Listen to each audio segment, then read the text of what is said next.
Good evening. I'd like to call this meeting to order on February 4th, 2025. May we have the roll call, please? Mr. Abrams. Mr. Bacon. Present. Mr. Baoki. Present. Mr. DeCosta. Present. Mr. Erbaldinger. Present. Mr. Lawrence. Present. President Martin. Present. Here's the Mayor. Porco is not here. All council members present, ma'am. Thank you. We're going to move on now to the council candidate presentations. I just wanted to let council know that there will be a chance for questions, but not tonight, given that we have a full agenda. But what I'm going to ask is, if it's all right, if you send your questions to Mr. Abrams, he'll forward them on to the candidate. It's just fair that way, and then we'll have time to get them back. Is that all right? Yes. Any objections? Oh. Mr. Bacon. I don't have an objection to that, but just as a procedural thing, I was looking at our previous meeting on YouTube earlier today. And I just want to make sure the folks presenting are aware, you really need to have the microphone right here. And if you are not hearing your voice in the speakers, it is not being recorded. Thank you. Yeah, we all like to talk like we're looking at everyone in the room, but then we miss some of it. So, okay, we're going to get started then, please. Mr. Caldwell.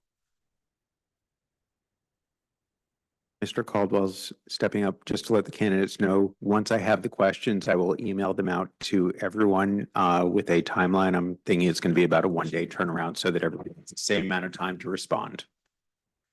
Thank you. Madam President, I'd like to distribute to members of the council a personal resume that I prepared for this occasion. May I do that? Yes, thank you. You can give it here and we'll pass it on. Thank you very much.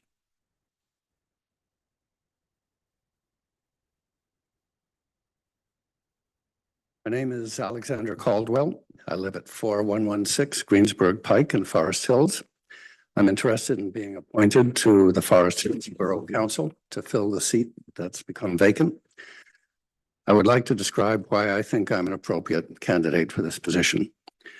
First, I want to mention that I bought my home in 2020 in Forest Hills, planning to move from Miami, where I had lived with my wife for 20 years before she passed away.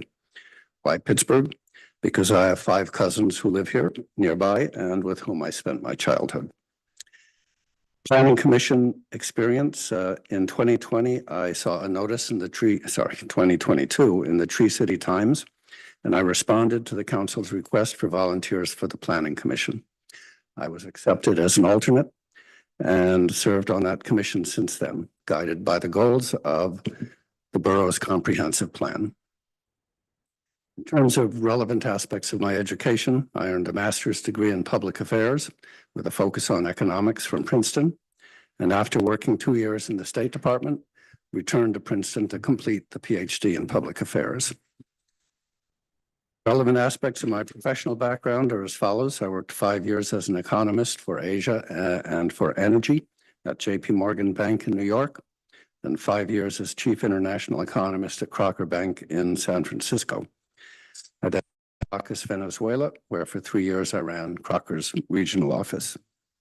When I returned to San Francisco, I moved to Hibernia Bank, a bank dealing with middle and smaller sized companies, where I was the chief credit officer.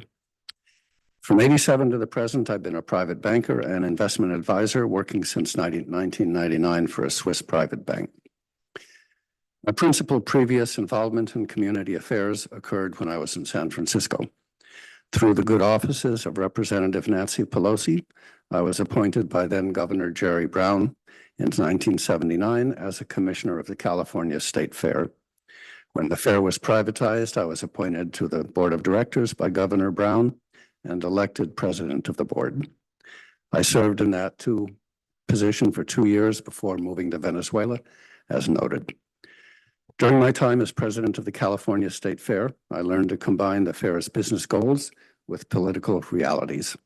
I used my economics and business background to maintain regular contacts with the governor's economics and finance departments, and use those contacts to promote the development of the fair.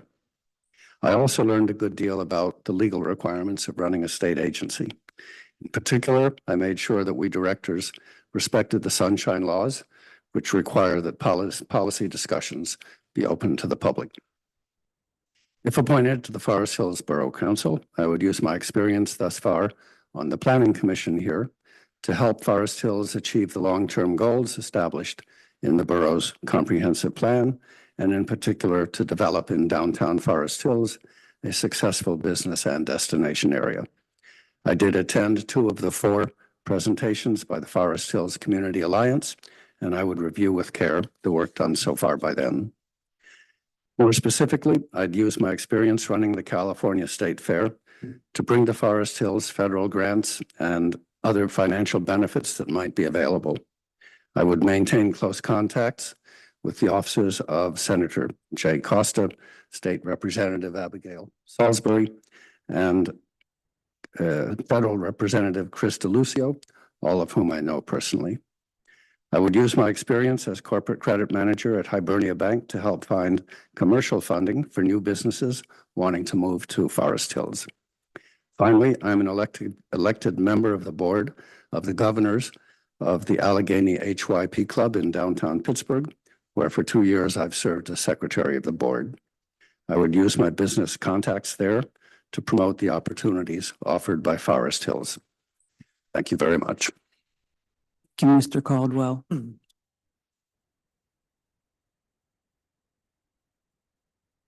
Okay.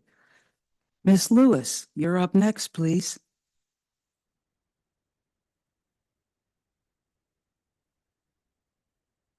Hello, everybody. Some of you know me, some of you don't. My name is Ann Lewis. I moved to Forest Hills in, March of 2023 with my wife, Karen. I grew up in Pittsburgh. She grew up in Edgewood.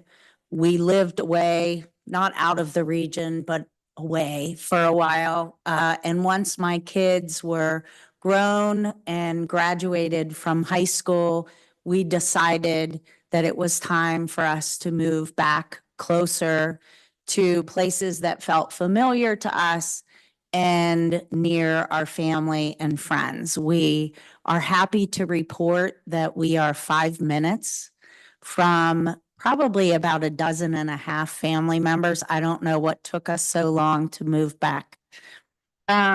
So since coming to Forest Hills and also sort of raising my children, my life is such that there's more time in it for me to give to my community. I have been the director of Steel Rivers Council of Governments, which is an organization similar to Turtle Creek Valley COG, just other communities in the Mon Valley. I've been there since 2002, and I've been the director since 2008. And in that capacity, I've learned the enormity of what it is that a local government does. And I'm excited at the opportunity to be able to bring those skills to a community where I feel welcomed. I feel that I want to invest in. I believe in collaborative government. I believe in partnerships among decision makers. I believe in cooperating with my neighbors. As a COG director, I see the power that intergovernmental cooperation brings. I understand what responsible government looks like. I have the hard skills. I run an organization. I run a budget. Well, actually, I run 2 organizations. Steel Rivers COG has a budget of about $4 million a year now. When I started, it had a budget of about $450,000. The Tri-COG Land Bank, Amanda Settlemeyer and I and our staff and elected officials birthed that organization in 2017 to address vacant, blighted, and abandoned properties.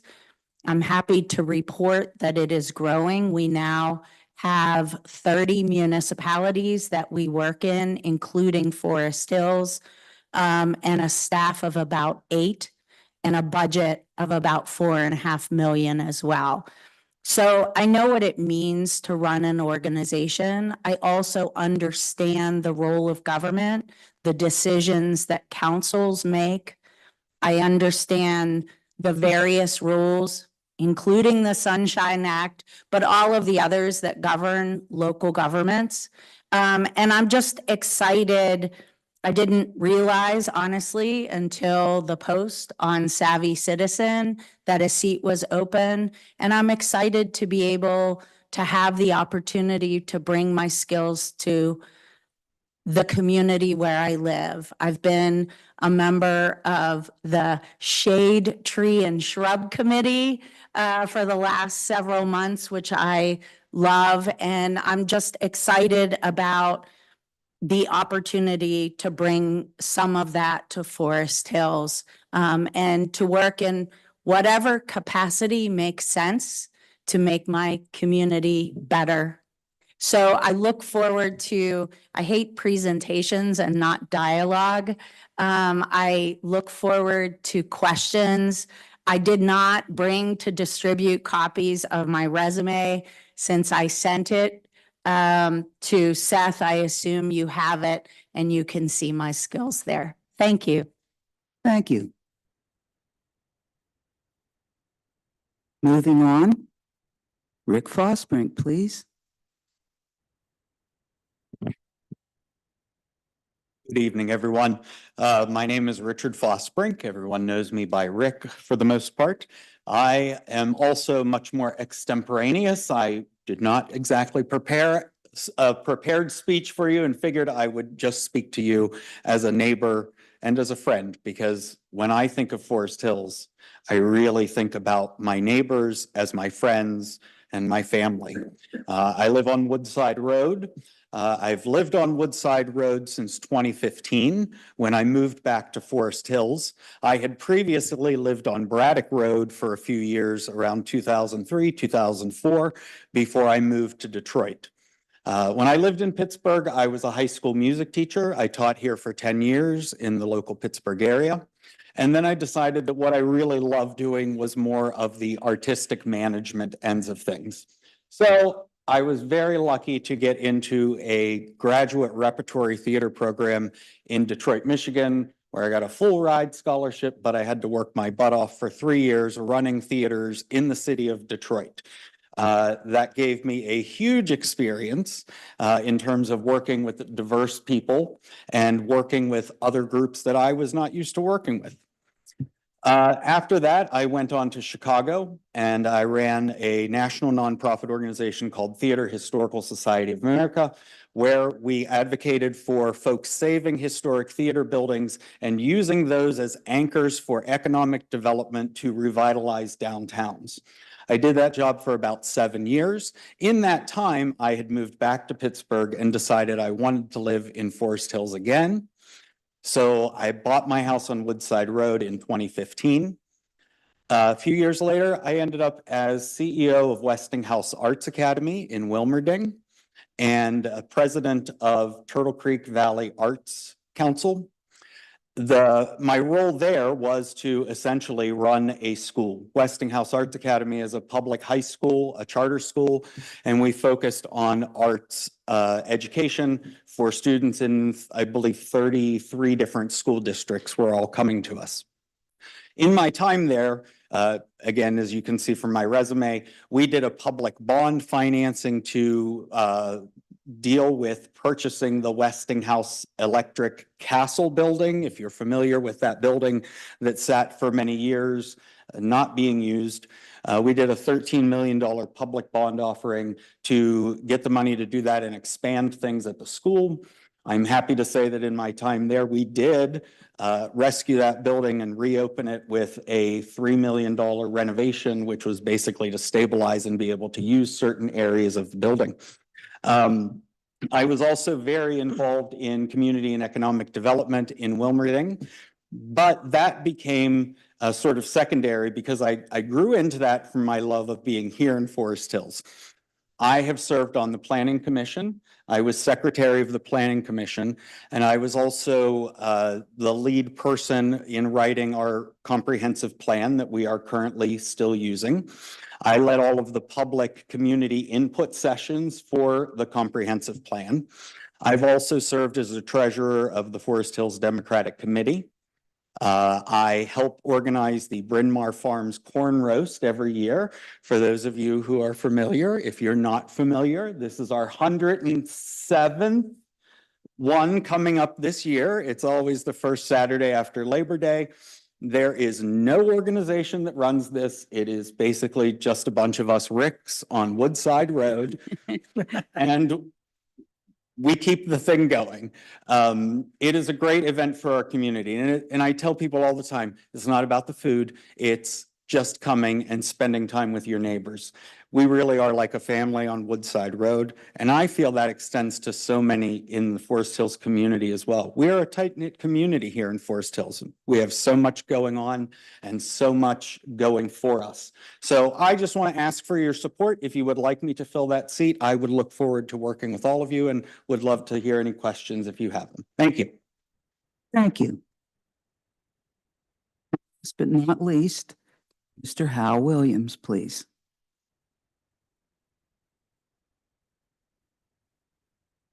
I also have some documents I'd like to pass on to you folks. Not just my resume and vitae, but there's a couple of other documents that I think kind of point out some of the highlights of my career. Thank you so much.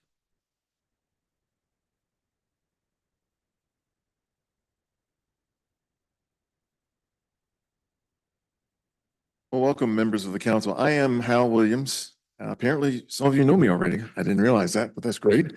I moved here in 2017 after going through Hurricane Irma and Maria in the Virgin Islands, where I came from. Was there taking care of my stepfather, helping my mother care for him in his last days. Supposed to live for 60 days. He lived for 3 years, so who knew? But when Hurricane Irma Maria wiped out our home, we moved back here to Pittsburgh, where my son lives, and it's always nice to be close to the grandkids, you know what I'm saying? Anyway, as you can see from my extensive resume and vitae, I've had a lot of experience with several different things, but I want to point out to you several different things. Number one, in the military, I started out as a young officer at the base level in personnel, trying to figure out how these procedures were supposed to work.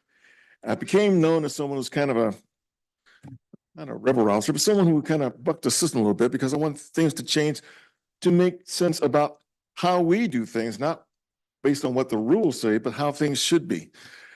And I got the attention of the Major Command.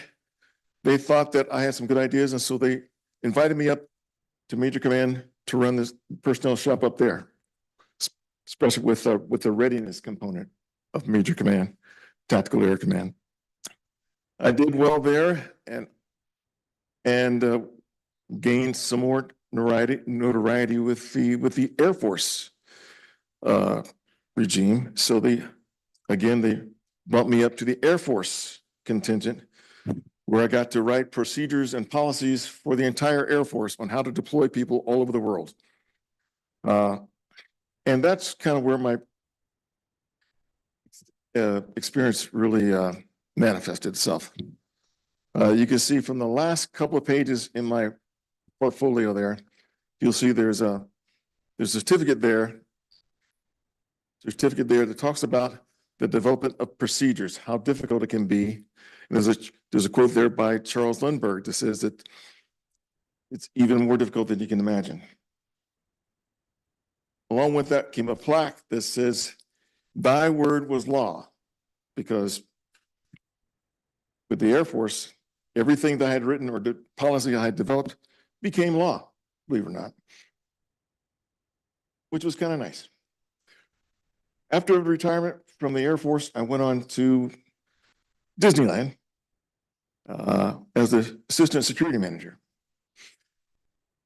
They also picked up on my procedures expertise and had me write procedures for They're collecting money from the different shops around Disneyland at night.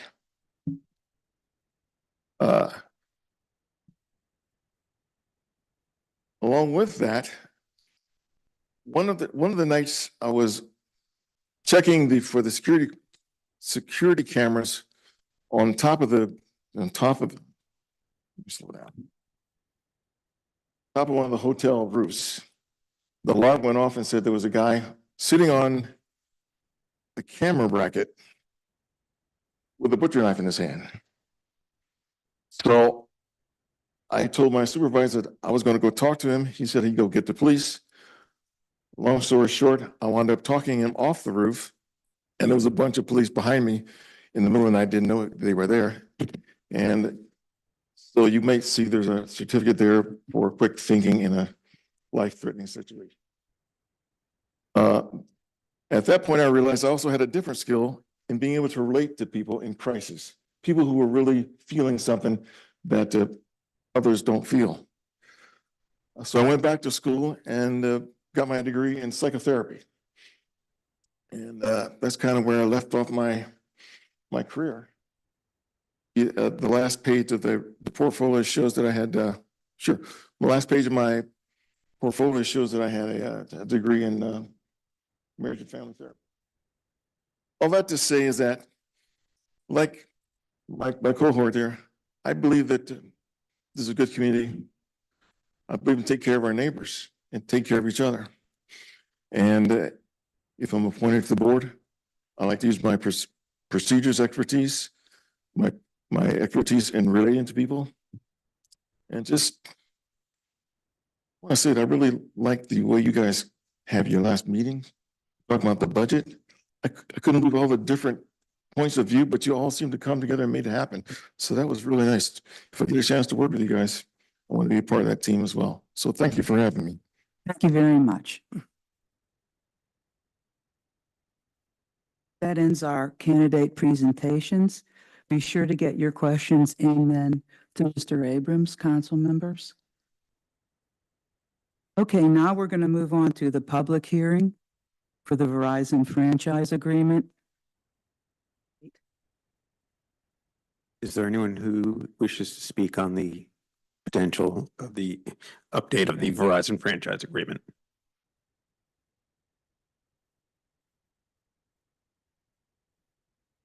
That closes the hearing.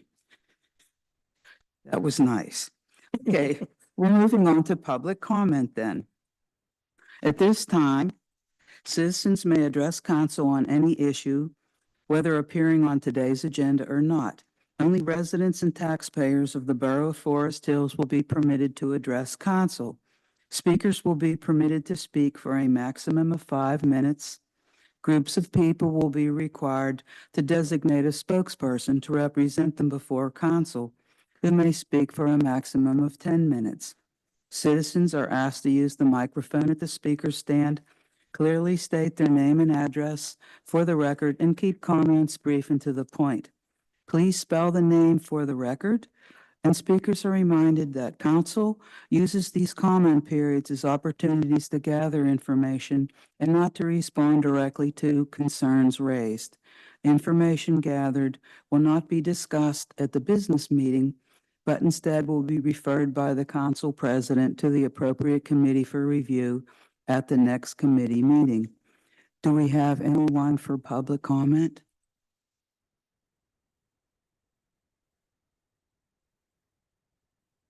Yes. Oopsies. So my name is Phoebe Marshall, and it's PhoebeMarshall.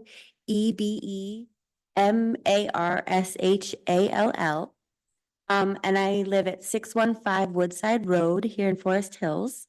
And I'd like to speak in support, I'd like to speak in support of Richard Fosbrink. We want Richard Fosbrink for council. And it's funny actually that he kind of stole my line. Well, he didn't anyway, but I said, he's been a neighbor and friend of mine. Anyway, since I moved here in 2016, and I'm thankful to count him as an ever better friend. Rick is a magical presence on Woodside Road and in Forest Hills, who gets things done for our community in a thoughtful way. He's a wonderful, thinking, and thoughtful person and friend who is a leader in this community and who isn't afraid of hard work. That's a really, I think, important thing to think about. He hasn't lived here much longer than I have, as he mentioned, about a year longer. I mean, for this stint, right? And how much he has contributed to this community during this time astounds me. He plans, as he mentioned, our Bryn Mawr corn roast every year with the other Woodside Ricks, Rick Glasser and Rick Boyle and other Ricks that I'm probably forgetting. And it just gets better and better every year. The block party atmosphere brings the neighborhood together and gives everybody a chance to get to know people that they might not get to talk to every day or often. And at the end of the summer, and Rick puts so much work and thought into the corn roast every year to pull it off. He was also an invaluable support to me and the Pride folks last June. Sorry. As we pulled off our first celebration of the queer community here in Forest Hills and all around last summer. And thank you so much for your insight and know-how, Rick. And I cannot leave his work on Forest Hills Comprehensive Plan unmentioned. He brought leadership and vision to the project, and he put in the hours, and I mean hours, of hard work. His environmental contribution to the construction of the bandshell also, we are so lucky to have, should also be mentioned, and we are so lucky to have such a tireless member like Rick Fosbrink in the Forest Hills community. And I didn't even mention, I forgot about that he was even on the Democratic Committee, and not even the treasurer, to no less, right? It's hard to even remember all the stuff that he does. And all these wonderful attributes, leadership, vision, and a great work ethic would be such wonderful values in a council member. Down to earth and brilliant are not a common combo I've come across in my life. And let me just say, I do not throw around the B word lightly, brilliant that is. But when you get to talk to him for, an extended period of time, he's so thoughtful and thinking and kind. And the passion to get things done. I would just love to have Richard Fosbrink on our borough council in Forest Hills, and I think our borough would be lucky to have him. Thank you very much. Thank you. Else.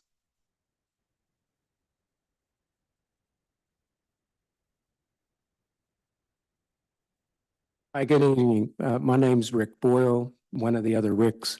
It's R-I-C-K B-O-Y-L-E. And I've been a resident of the borough for almost 60 years now.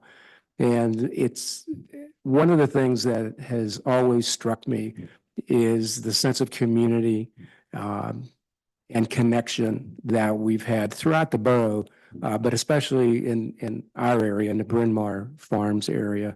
And I'm here tonight really to support Rick Fosbrink as to be in the vacant seat of the council. And I've known Rick really since he's moved back to Forest Hills.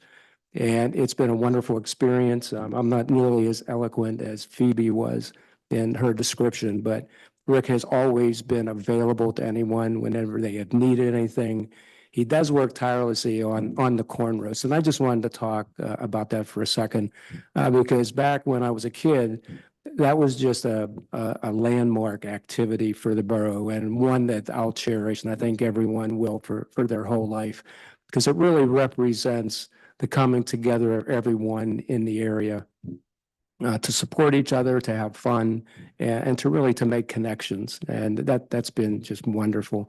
And as Phoebe said, Rick has done an incredible job keeping everyone together, long about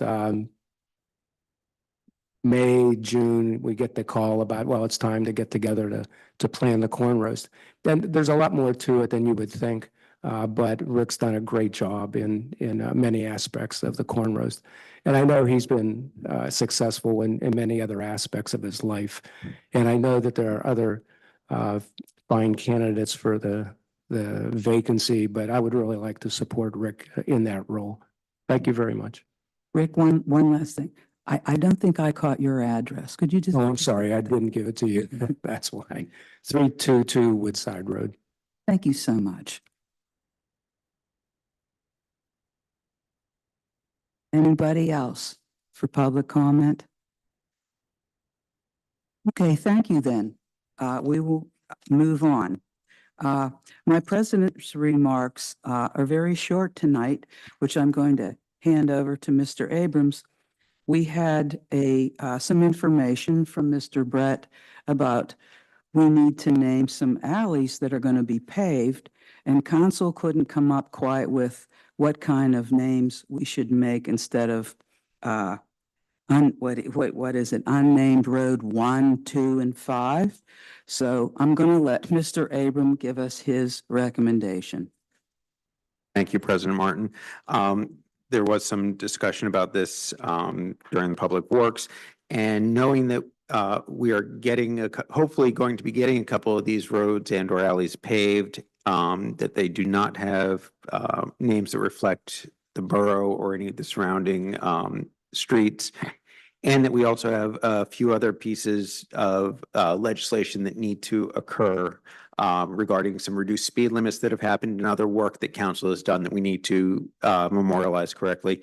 I'm going to recommend that in short order, we look at what the streets and alleys are in that area and follow the pattern if there is one. So if an area that's where I am, I've got an area named after states.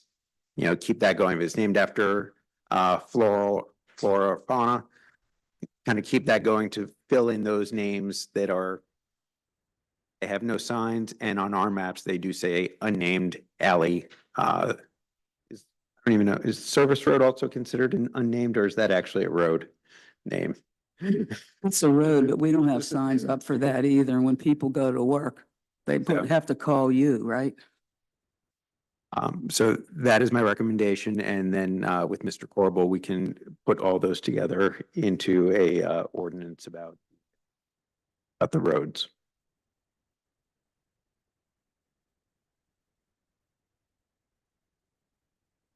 These are all alleyways, I believe.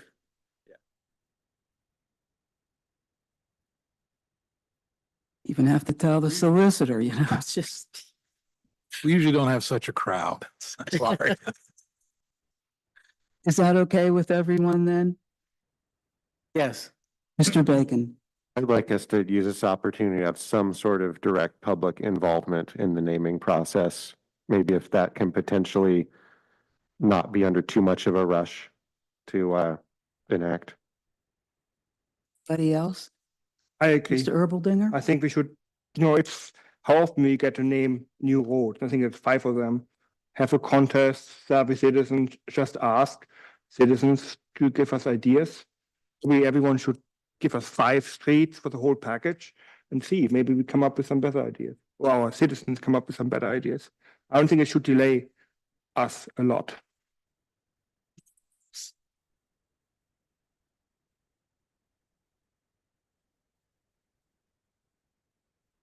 Okay, well then, we can come up with something on Savvy Citizen.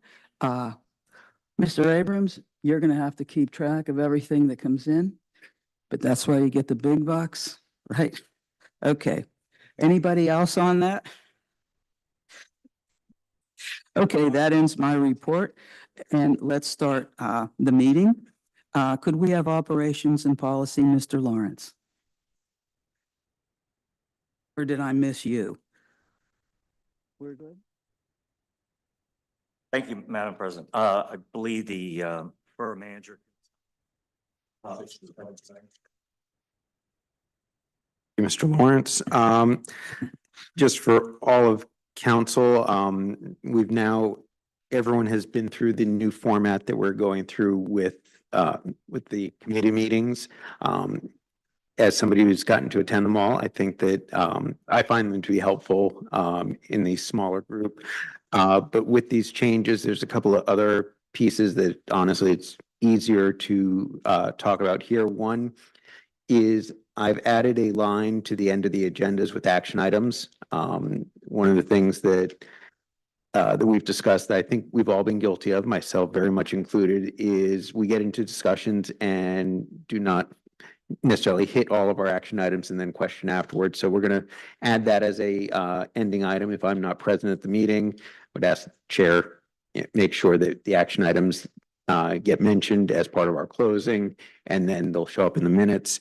The other thing that I want to mention quickly, and it's in my manager's report, and I've sent it off to a couple, I will send it off to everyone else tomorrow.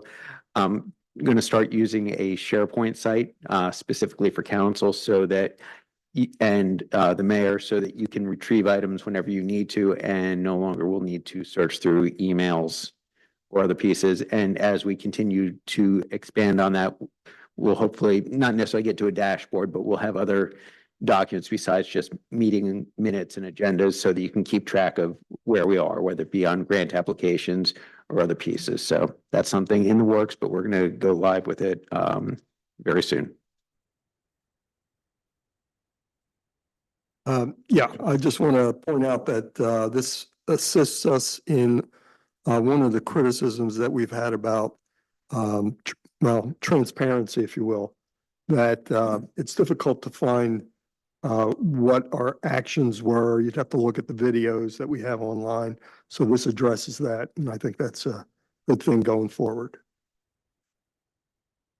I can just read. Just your microphone isn't picking you up, I don't think. Anybody else?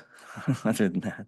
Yeah, I just want to reiterate one of the things, the two things that we're talking about tonight, both should help ensure that we understand what actions we take and we have clear records of them. This very simple thing at the end of each committee meeting, we will say, we decided the following 4 things. Is that correct? And then we'll say, these are the upcoming action items, and it'll be there. In the past, we have not been as strict about that, and a lot of things fall through the cracks. I think the SharePoint thing is going to be wonderful. Again, it's going to allow us, I have a question, what did we do 2 months ago? I can very quickly go back and find that. So everyone will start using those tools in their committees. I have nothing else tonight. Thank you, Madam President. Thank you, Mr. Lawrence. Moving on to finance, Mr. Erbaldinger. Thank you. Mr. Abrams, would you do the report for finance, please? Finance, want to make sure everyone on council is aware that there were a couple of grants that we had applied for earlier in the year, potentially as far back as 2023, I believe. One for the Coke Park improvements and another one for improvements to the amenities around the pool. Neither of those were granted in the last round. On the action item pieces, I tend to announce when we get them really quick, but the state doesn't always let us know directly. So with research, I unfortunately have to say that those were not done. The other piece is in my report are the other grants that are currently out, and that this year, so far this year, we're 4 days into February. We did not, as is our more recent habit over the past few years, we have not taken out any type of a loan while we do not have tax revenues coming in yet. We will likely be borrowing from one of our other funds, and if that is the case, I will bring it before council.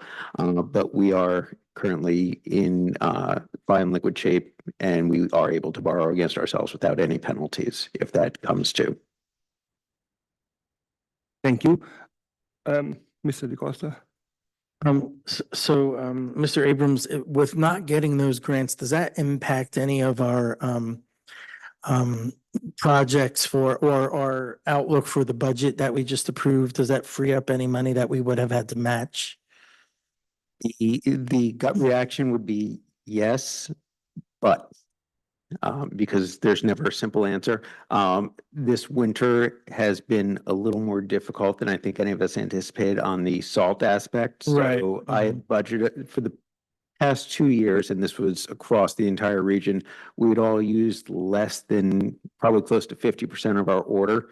This year, we were already at 100%, which is what I budgeted us for. We're likely going to go over that, Okay. which we can do as far as being able to get it. And there's no increase in the price per ton, but it is going to go over budget. So being 5 weeks into the year and knowing that we are going to have some extra expense there, I would be remiss if I just said, yes, we have extra funds to reallocate to things. It's possible, but I would much prefer to wait until the second half of the fiscal year before making any type of statement that affirm that. Oh, that's fair. Thanks. I would like to add, we talked about the transition of the sewage billing from the Borough to Wilkinsburg Penn Joint Water Authority, and it seems to go very smoothly.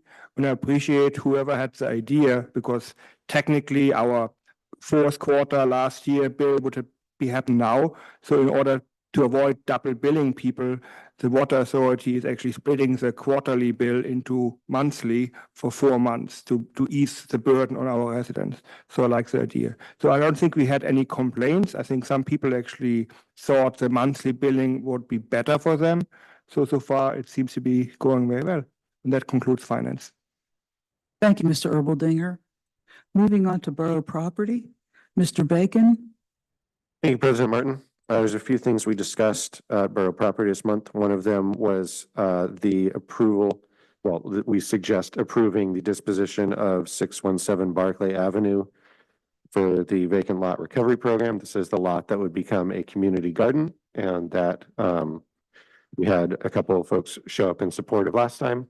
So I believe we're all in favor of us putting that to a vote for this month's business meeting to approve. Doesn't look like there's any objections. No. And then the other item, I'm going to ask Mr. Abrams to explain this in more thorough detail about the Valley COG for the Property Maintenance Appeals Board, please. Thank you. One of the rules by the state is that if we have a code enforcement office and we are enforcing property maintenance codes, we must have an appeals board. Overall, those appeals happen extremely rarely, to the point where we actually do not have an active board at the moment. It was just an oversight because nobody ever uses it. With the new, we should all be so lucky that there's no need for an appeals board. But with the new, with the COG taking over as our code enforcement officer, it seems to make sense. They also have a property maintenance appeals board, which members of the COG are free to join.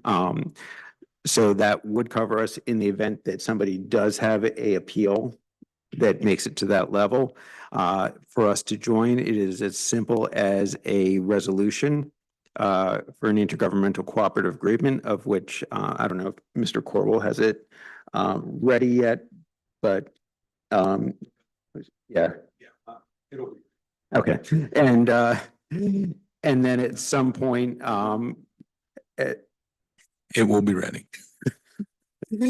At some point in the coming months, as we're doing some other ordinance cleanup, we will fully adopt an ordinance that also dissolves the current property maintenance appeals board. So this is a bit of a formality, but it is also a good legal protection for ourselves and for anyone who may need to appeal a property maintenance citation. No cost associated with that at all. No It's cost. just part of our membership. Yes. Great. One other item not noted on here, but that was kind of determined to just table and see as it goes, is we discussed the AV issues in this room, and that there was a proposal for a pretty significant overhaul that we didn't want to consider spending the money on yet. So we're going to kind of see how that goes, continuing with just a few minor repairs. And then something that should be coming up, I think, in this next month's committee meeting is discussing the Birdtown designation and getting further information from the Environmental Advisory Committee on that. Unless someone else has an item for Mr. DeCosta? So we are moving ahead with the reconstruction of the other room, correct? Yes.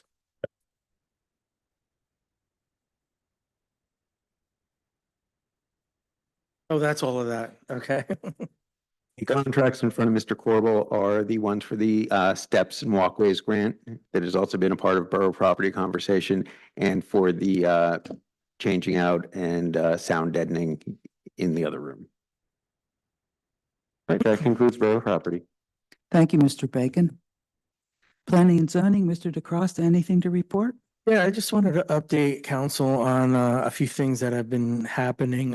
First of all, our request to the planning commission was received really well in terms of them really making some suggestions about how we might think about some development in the borough, especially in our business district and some other areas. So they've actually started meeting in earnest to discuss some of these issues. I'm going to catch up with them and just to see what they've discussed and how we're moving forward. But we're hoping to have a report probably sometime in the spring or early summer with some of those suggestions. Another thing that came up was, as we talked about when I first came on, I was really interested in seeing what could happen with the Atom Smasher site. It's as they say, the wheels of government sometimes move very slow. That's owned by a private person. It is not owned by the borough. And so we're very interested in seeing what we might be able to do with that area and save our beloved Atom Smasher. That's really sort of a symbol of innovation in our borough. So there's been some activity. Action Housing came to us a while ago and presented a possible plan. They started looking into it. We haven't heard much since, so we're starting to look into that now. But the owner was very interested in moving things forward. So we don't meet regularly for planning and zoning because there's not always issues to discuss. But now that this is an issue, I'd like to plan a meeting for the next cycle so we could talk about, possibilities of moving forward, because I'd really like to push that forward. That's all I have to report unless there's any questions.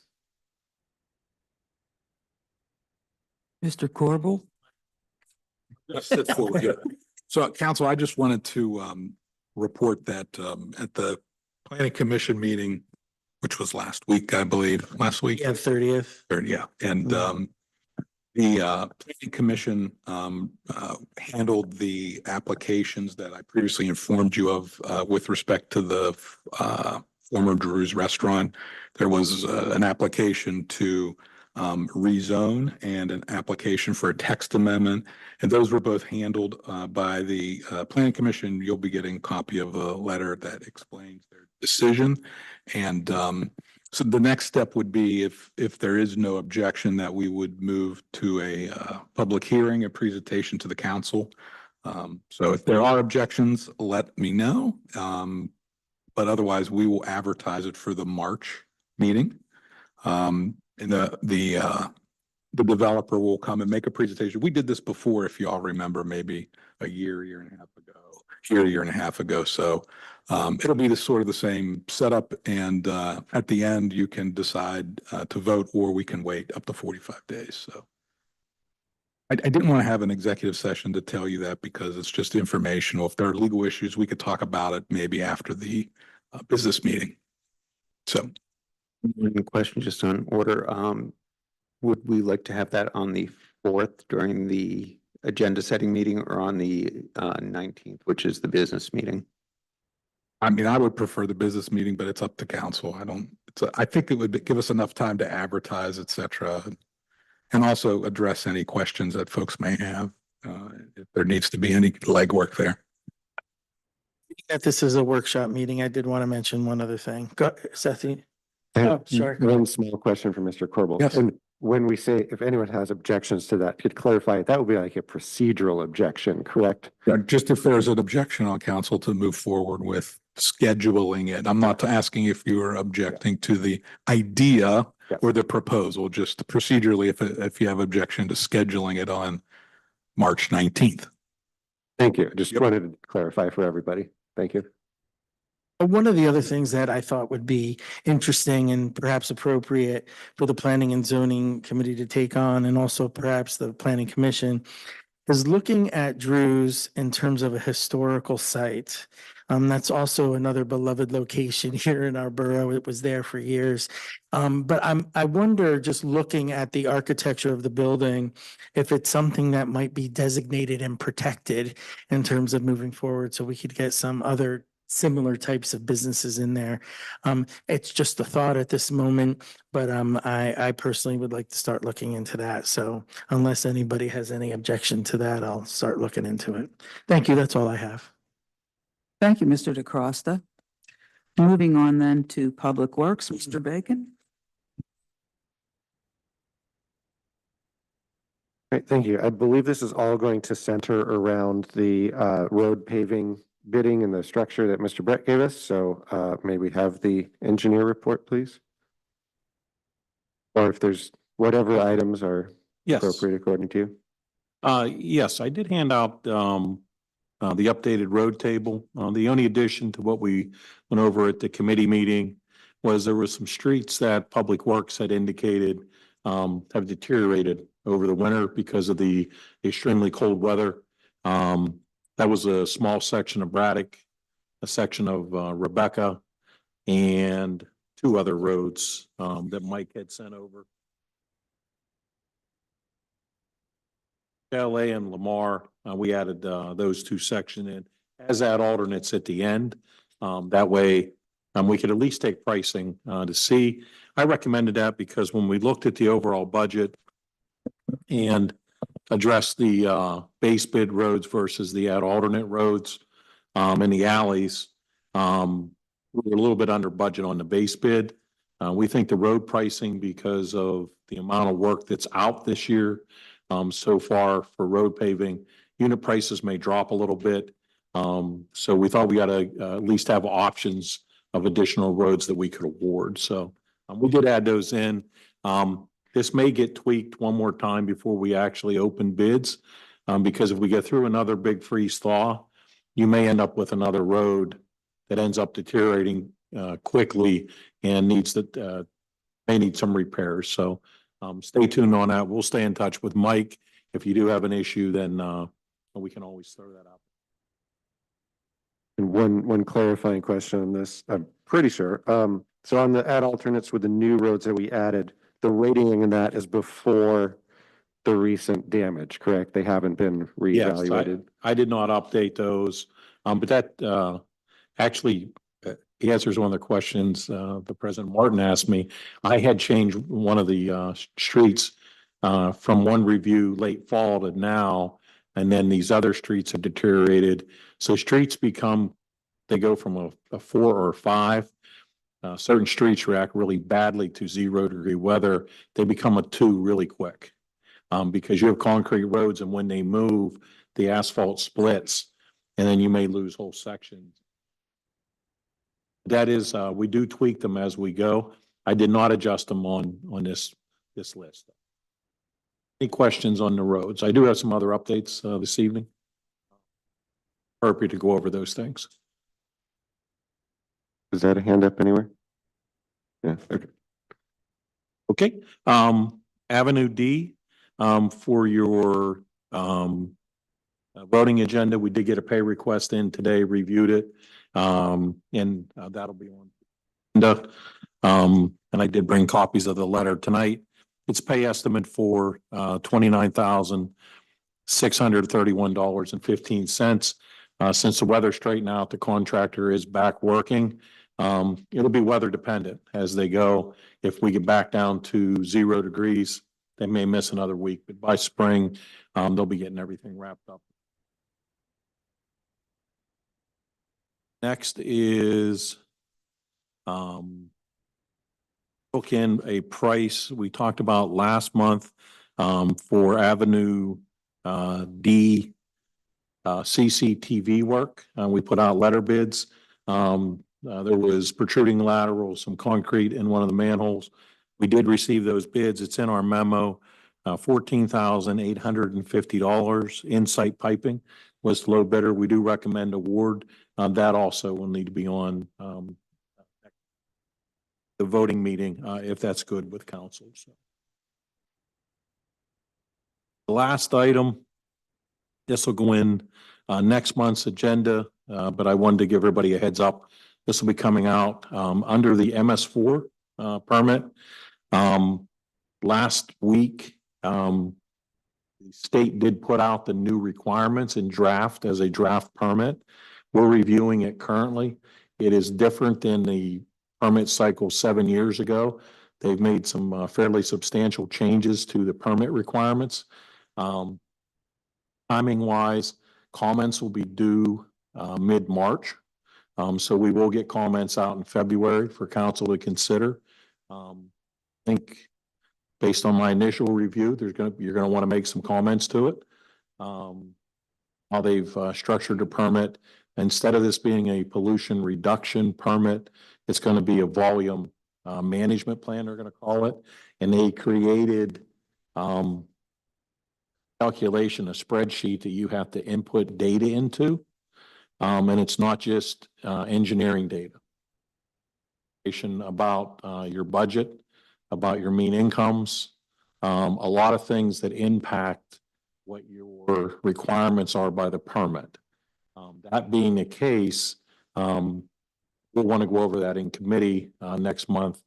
Depending on what the input is, I'll work with the manager to see if you have a positive or a negative impact as far as how much you have to do in the future. First time we've seen this in a permit like this, but I do think it's something that council is going to need to pay attention to. Make sure you're not penalized under this permit cycle. The actual permit will be due next September, called a notice of intent. So your time to have any impact on requirements will be by March to get public comment in while it's a draft permit. I think it's going to be very critical for the ring communities around the city to make comment on this. Potentially cities' requirements will lessen and the suburban communities will increase based on detrimental to what's in the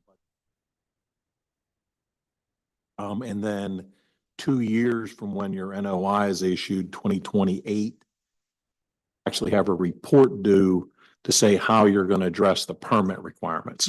So they are giving you time in order to plan for this, but right now, the next 45 days is when the communities will have an opportunity to comment to DEP, which I do think you're going to want to take that opportunity to do so.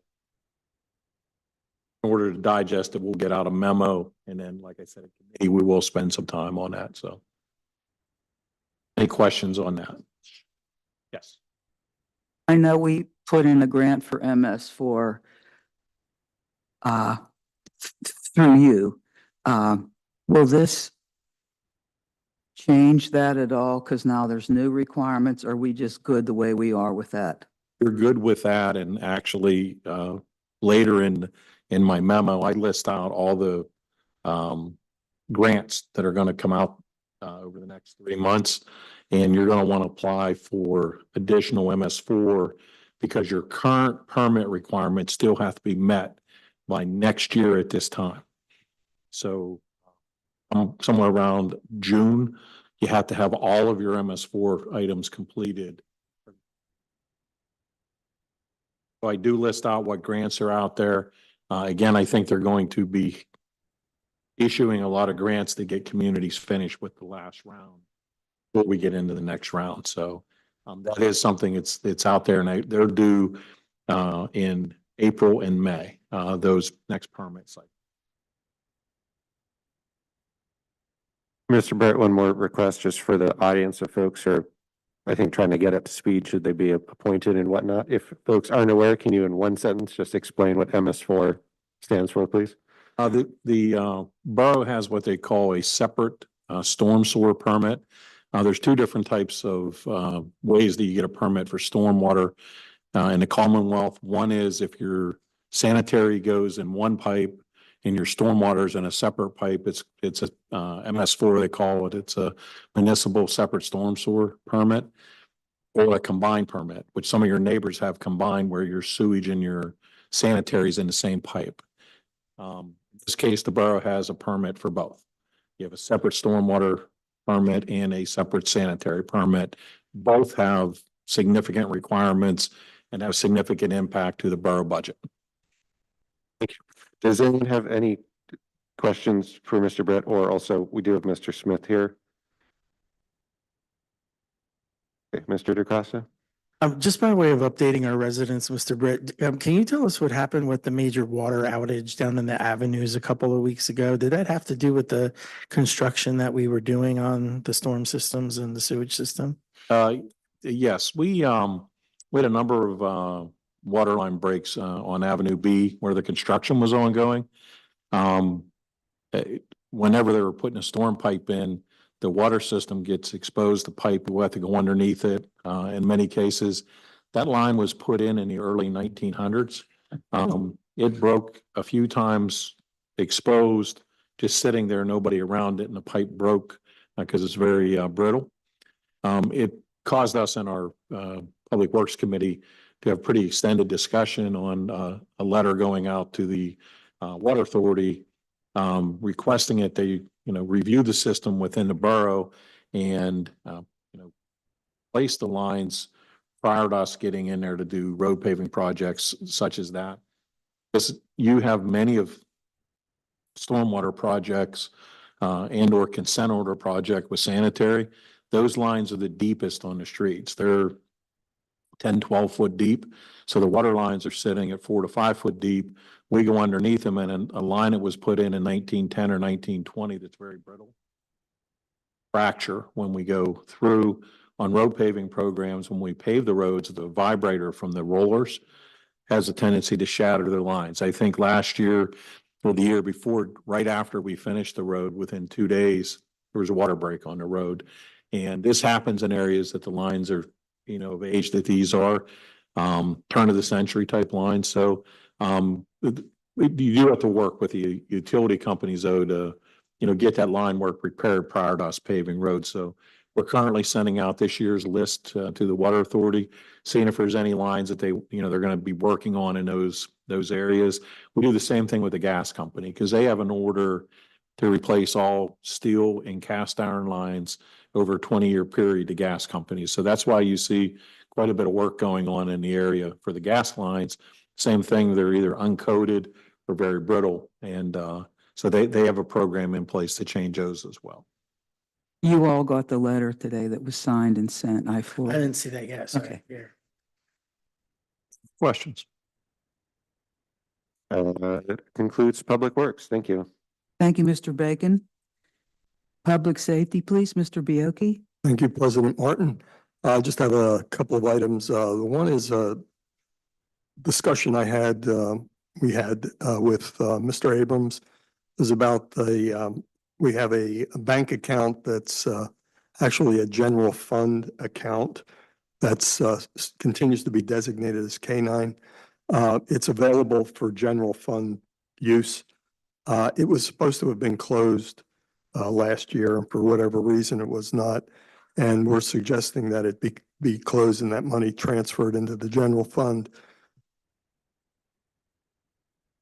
Erbaldinger? I believe we talked about that, and I believe citizens donated to that K-9 fund, for K-9 purposes. And I think we talked about asking our former K-9 officer to donate that money, which was donated by our citizens, to some K-9 related activities, maybe neighboring police departments. What happened with that? I don't know. Do we know for sure that the amount of money in there was a donated amount or money that we contributed to that? I think Chief Williams maybe will know more. I don't know the exact dollar value of that and where it came from. Partially it was donations and We know there were donations made, yes, absolutely. So I wonder if we can. But I can't tell you exactly what the dollar value was. It was many years ago now. If citizens donated for a K-9, It was, I think yes. it should be used for, at least for neighboring police departments, but Not sure if we can figure out how much we got. Yeah, we have to get the total somehow or close on.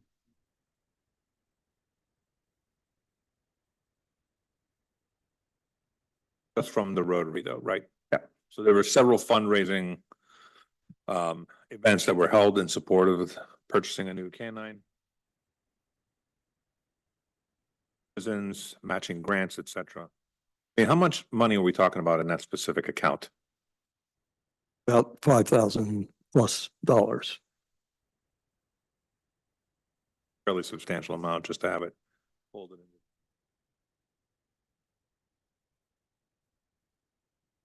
Here, it should either be done. Hold it into the general fund, I think would maybe not be. Mr. Abrams, will you be able to put that on your to-do list? Try to get some more information on that, please. What I will do what I can to research and see if we can figure out where those donations came from and when they came in. Thank you. Another item that's not on the agenda, earlier today, myself, Mr. Smith, Chief Williams, and Mr. Abrams, we met to discuss the placement of the driver feedback signs along Greensburg Pike and Ardmore Boulevard. Mr. Smith's going to check to see if those locations can handle the digging and what needs to be done. And we'll be getting back to council with the final information. Finally, do we have any engineering report? Yes, we did have our call with PennDOT as discussed at the last meeting. Newport and Ardmore, and next steps on that will be the crash data, which we did receive from the police, Seth, and then in March, AM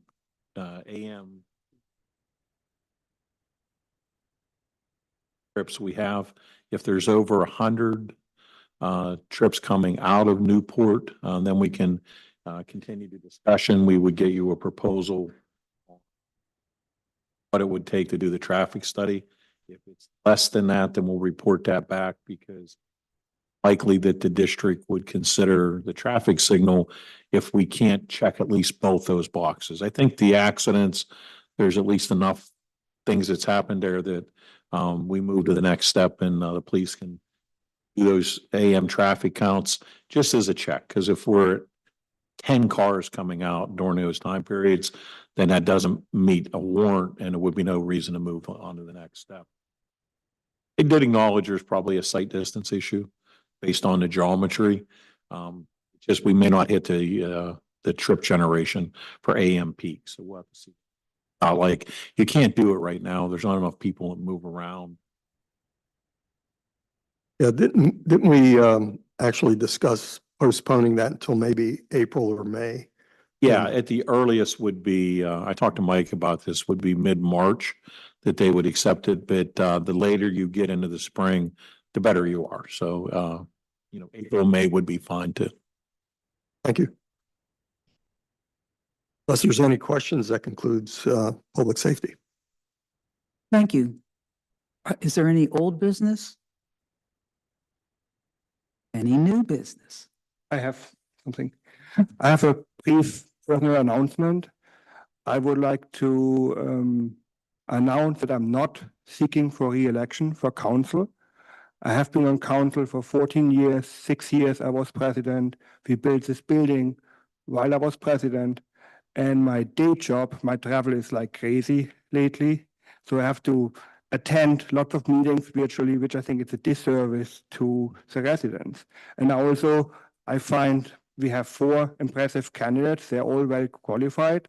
So I really feel like it's time for me to pass on the torch. And yeah, and my wife will be very happy about that. I told her this already, so she, and I forgot to mention I'm also part-time ski instructor. So I'm pretty busy still. Thank you. Thank you. Anybody else? Then I'm going to adjourn the meeting by acclamation without objection. Thank you.